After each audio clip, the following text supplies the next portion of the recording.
खोपोलीतील मंगेश काळोखे हत्या प्रकरणात रायगड पोलिसांनी आणखीन 2 आरोपींना अटक केली आहे। यामध्ये मुख्य आरोपी रवींद्र देवकरचा दुसरा मुलगा धनेश देवकर याचाही समावेश आहे। या प्रकरणात आतापर्यंत एकूण 7 आरोपी अटकेत असून तपास सुरू आहे।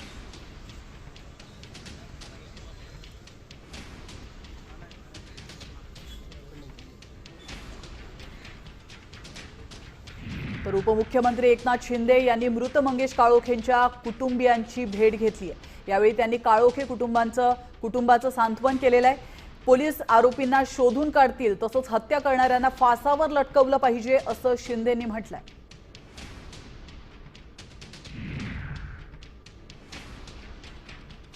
तर आपण पाहू शकतो एकनाथ शिंदे यांनी काळोखे कुटुंबाची भेट घेतलेली आहे।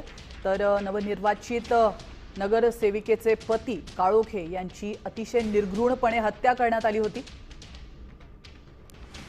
सेवा करतोय आणि लोकांमध्ये अतिशय लोकप्रिय असलेला हा समाजसेवक त्याच्यावर निर्गुण हल्ला करून त्याचा निर्गुण खून करण्यात आला।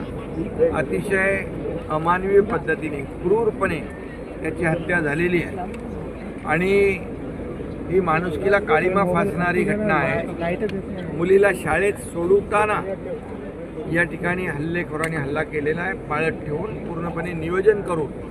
हा नियोजित कटाचा भाग आहे आणि यामध्ये पूर्णपणे प्लॅनिंग करून या सामाजिक कार्यकर्त्याला मंगेशला मारलेला आहे। त्याच्या परिवारच्या भावना अतिशय तीव्र आहेत, इथल्या जनतेच्या भावना देखील अतिशय तीव्र आहेत आणि म्हणून जे कोणी याच्यामध्ये आरोपी आहेत हे सर्व आरोपी यांना ही केस फास्ट ट्रॅकवर घेऊन